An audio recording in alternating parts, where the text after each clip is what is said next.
Welcome once again in the book of First Corinthians. As you know that we are in the book of First Corinthians. It's been almost a couple of months that we are dwelling in this book. And by the grace of God, we could finish chapter 7 and today we are going to start chapter 8. Till now we saw a couple of issues in the Corinthian church. So whenever you study and read the book of First Corinthians or Second Corinthians, always remember everything was written in the context of believers. Paul wrote this letter to the believers because they wanted to know certain things. They have some questions. As a believer, having questions are not bad. They were asking clarifications. They also have some ethical issues, but apart from that, they were struggling to deal with certain things. And they wanted to know that how to deal with these issues. And with that idea, they wrote a letter. So let me recap that what we have seen. In chapter 1, we saw the people of Chloe. They goes from Corinth to Ephesus to meet Paul, because Paul was in Ephesus. They goes there and explains all the issues of the church. What were issues so far we have seen? The first problem was division, groupism in the church. People have different groups and they were disagreeing with one another. And when Paul heard about that, it was like dividing the heart of the Paul.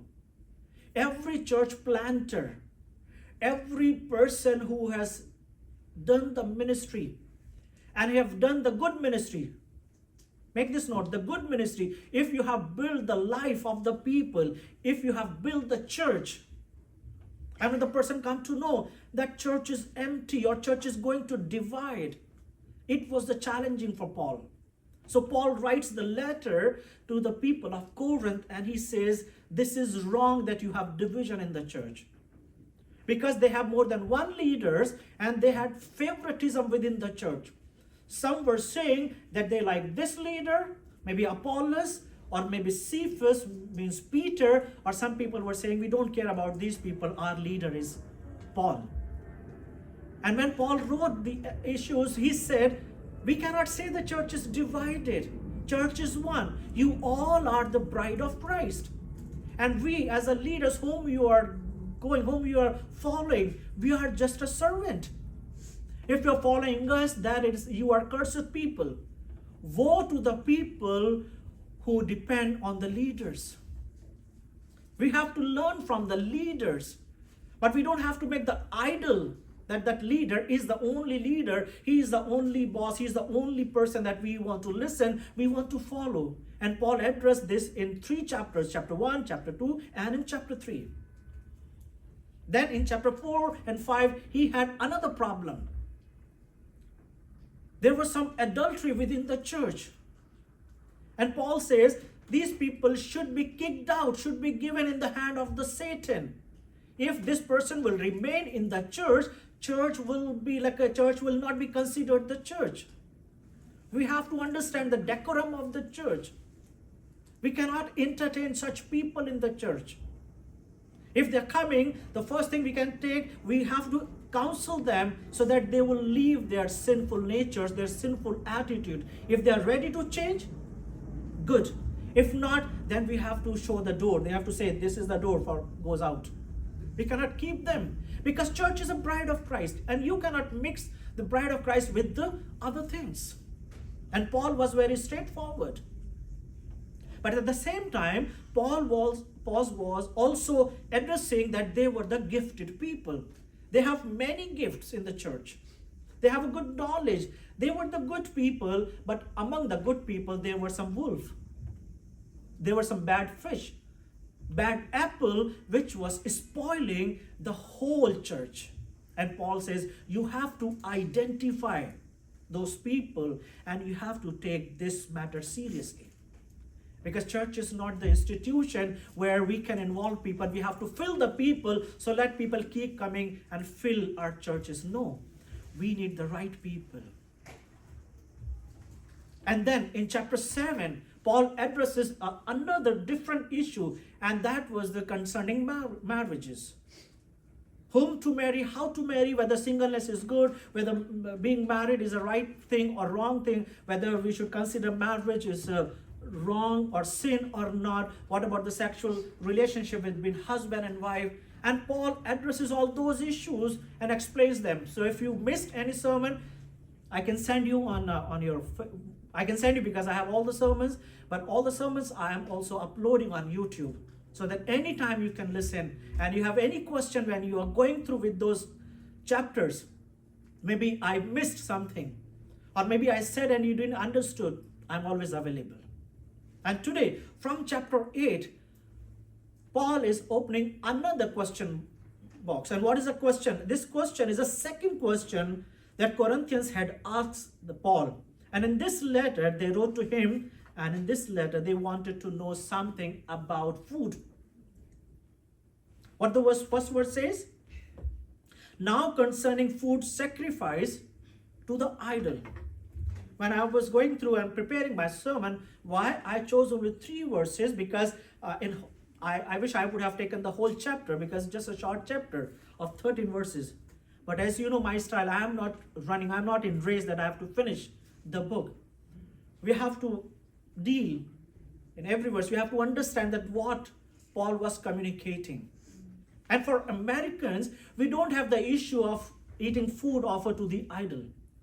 This kind of a concept is easily available, like it can be seen in other countries like India, like maybe Africa, like maybe Middle East, or maybe Nepal, or maybe there are some other countries where they have practiced, they offer food to the idol, and then that food is distributed among the people.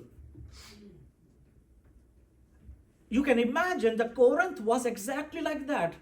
Corinth was the place which was known for the idol worship, and it was the place which was also known for the lust, for the adultery. The huge temple had 1,000 prostitutes. And what was going on in the temple?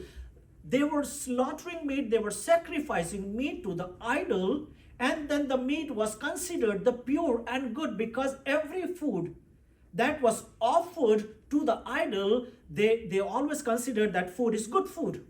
Because God has tasted that food, God has touched that food, so now it is good for us.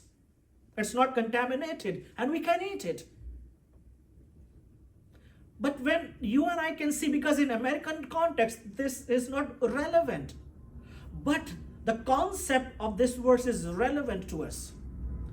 So in nutshell, what is going on in chapter 8? So chapter 8, if you see, the chapter 8 says that how much should I let other people's view control my actions? How much should I let other people's view control my action? That is the problem. People were struggling, and this is not new to us. We all go through with this, even in churches, in our workplaces. If you work in a school, if you work in hospitals, if you work in some places, you always struggle with this, that people always judge you.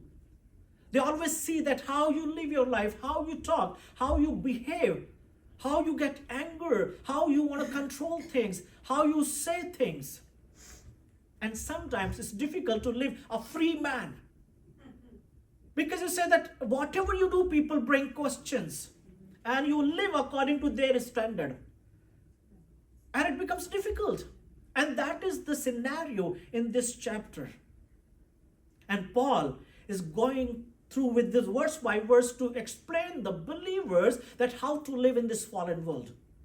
Yes, we are free. Jesus said that you will know the truth, and truth will set you free. But how to understand the freedom? What is freedom is all about?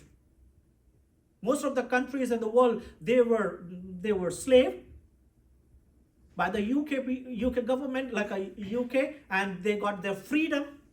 And since they got freedom, how they are doing as a country? What is going on in those countries? How they are enjoying their freedom? We were slave of sin. We were slave of sinful nature. And now Jesus set us free. So since we are free, how we can enjoy and live in our freedom life? So these questions Paul is going to address. And there are so many things which is I will put in the questionable practices. Bible doesn't talk about those things.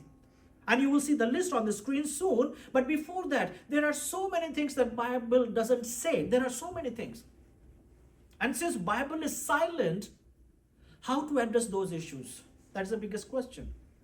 Look at the list on your screen. Should I have a glass of wine? If at a wedding reception, if you have a friend of a Jewish, so what you will do? Or if not a Jewish friend, then what? Bible doesn't say anything about it. Should I go and see the basketball match on Sunday? Bible doesn't say about whether you should watch basketball or baseball or any match on Sunday. So Bible is silent. So how you understand that? Christian friend who is a strict Sabbath keeper, what will you do that? How you will deal with your friend? Should I pierce my body for jewelry? I don't know that people have left no place in their body. You know what I'm talking about. Bible doesn't say that. So can we say they are doing right? Or can we immediately say they are wrong? Jewelry or get a tattoo? Can I cremate my dead family member? People struggle whether we should put them in the ground or burn their dead bodies and take the ashes and do the cremation for the ashes. What to do? Bible doesn't say that. Nowhere in the Bible, see, when you read Bible has two forms, descriptive or prescriptive. Bible describes and prescribes. Every author is describing something and prescribing something. You have to see what is descriptive and what is prescriptive. So Bible doesn't describe and prescribe about dead bodies. So since Bible doesn't say anything, some people are ready to kill or to die for these issues because Bible doesn't say that. Euthanasia, it's a common. If somebody in a painful and on a bed or on a ventilation and the bill are going on and nothing changes, it's easy to give an injection and let the person die. I know these things are not new to you. You must have studied, you must have heard about the euthanasia. Bible doesn't say that. So what to do with this issue? Maybe you know, if you work in hospitals, you see such issues. So how you counsel, how you convince people? Yoga. Sad, Christians are taking participation in yoga more than the Hindus. Since Bible doesn't say that. So since Bible doesn't say that, can I participate in yoga? What is yoga? If you don't know about yoga and you think that it is just a practice, it's just an exercise, then you don't know what you're doing. Use of tobacco and smoking. Nowhere from the Genesis to Revelation you will read about tobacco and smoking. So what to do with this? Can we say that since Bible is silent or Bible doesn't say, we can go ahead with this? Working on Sunday. Bible doesn't stop us. Some people are working because they have more bills. They have more, the lifestyle is different. So they have to work so that they can maintain their lifestyle. Some people are forced to work. Some people choose to work on Sundays. And you can add many more things in this list. And these questions are called questionable practices. Bible doesn't say anything about these things. So how we move on? Can we say everything is fine? It's a similar, the question was concerning food sacrificed to the idol. What to do with this? Verse 1. Should I go ahead and eat? Why these believers were confused? Why these believers have some issues? And look at the way Paul addresses the issue. I will read once again. 1 to 3. Now concerning food sacrifice to idols, we know that all of us possess knowledge. It's like sarcasm. Instead of Paul give yes and no, nowhere you will find the Paul answers in the yes and no.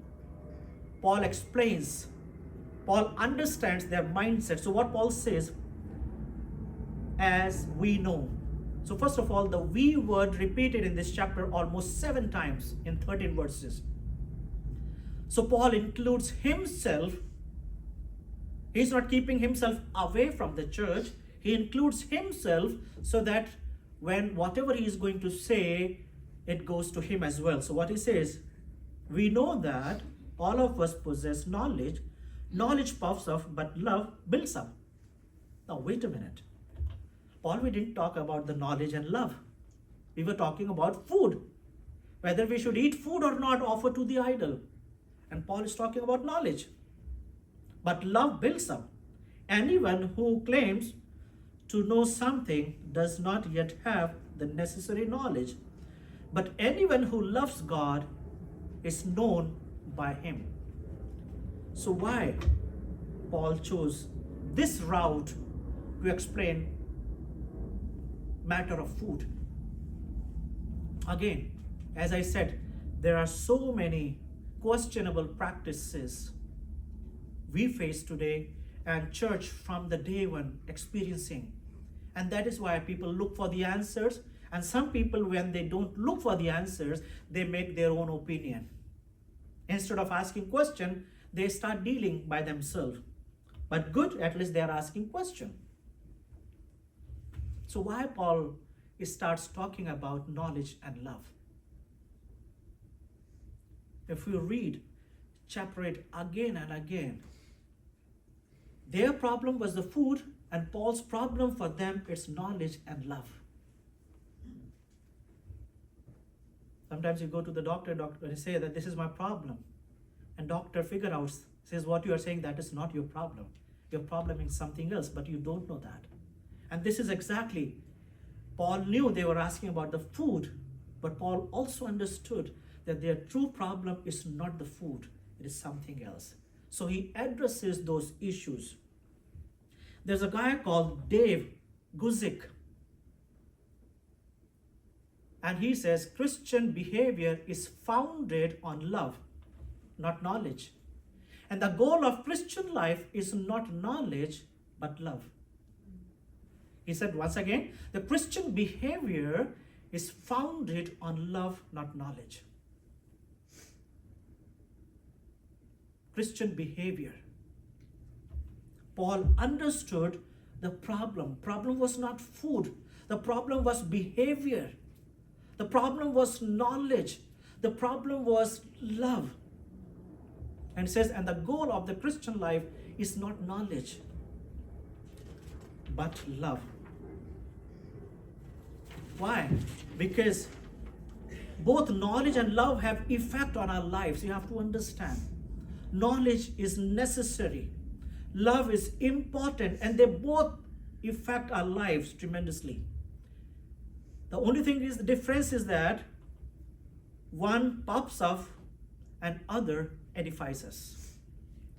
Knowledge always puffs up, always boosts up, always gives you something that makes you realize that you are better than them. They don't know Bible. They are in the age of 60s and 70 and still they don't know the things. Knowledge. Knowledge creates problem, but the love edifies. Somebody says the knowledge is like a bubble, and love is like a building. Bubble has no life. Some Christians grow and others swell. Why?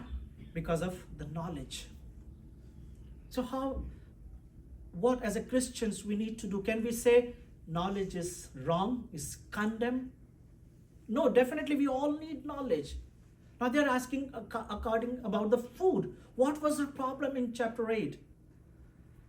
Every animal, its food means meat. Every animal which was sacrificed to the idol, those meat was distributed to the people, and rest of the meat was sold in the market.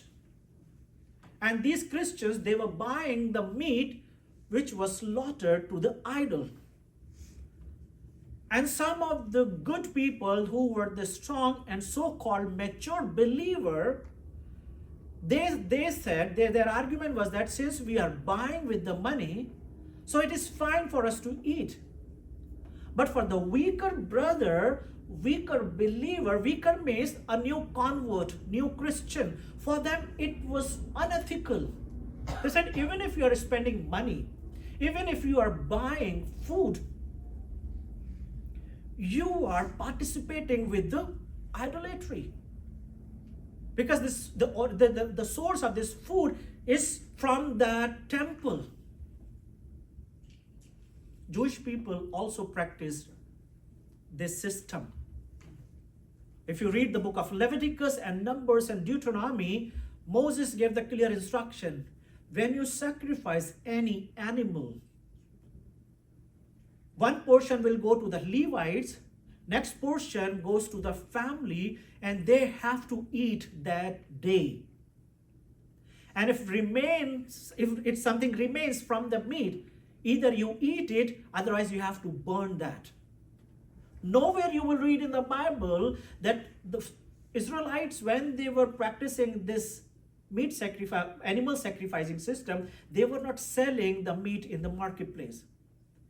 They were asked to consume that day, otherwise burn it. But in the Hindu temples, in the Corinth, what they were doing, when they were slaughtering meat, they were distributing among their friends and families, but the meat was the source of generating money. So meat was sold in the market, so that the stores, the shops who were close to the temples, they will generate good money, and so-called these Christians, they were forced to go there and eat and take the meat. But can we say that Corinthians have no idea about eating meat sacrificed to the idol? Turn with me, Acts chapter 15 and verse 29. Acts chapter 15 and verse 29. It's already recorded there that you abstain from what has been sacrificed to idols, and from blood, and from what has been strangled, and from sexual immorality. If you keep yourself from these, you will do well. So there was a verse in Acts chapter 15 verse 29. Again, it was Paul who was teaching to these people. But somewhere, I think these Corinthians, they were missing. Maybe they were not known about the things, whether they can eat or not. So when Paul says, we all know that all of us possess knowledge. Why Paul says this? Can we say that Paul was assuming that we all know what is right and wrong? Paul said this because when Paul planted this church of Corinth, he stayed there for 18 months. You can read in the book of Acts, chapter 18. In the book of Acts, chapter 18, if you read, you will see that Paul stayed there for 1.5 years. And what he was doing during that time? He was teaching them about the Christian principles. How to live, what to eat, what not to eat, how to utilize your freedom, how to live in a harmony with one another. There would be differences, there would be division, there would be issues. So in those 18 months, he prepared them well. That is why Paul says, we know that all of us possess knowledge. So he said the problem is not the knowledge. The problem is that you are not using your knowledge in the right manner. From the day when we can see that one thing is missing from the church of Corinth, and that was the love. Division in the church is a sign that a love has gone from the church. When they were saying that I belong to Apollos, I belong to Paulus, I belong to Cephas, it shows that there was no love in the church. From the chapter 1, we can see the problem of the Corinth was not the knowledge, was not the information of the Bible, was not the maturity. The problem was the love, deficiency of love. And that is why Paul says, knowledge puffs up, but love builds up. If we put the love first, then everything will go in order. Knowledge makes arrogant, but love edifies.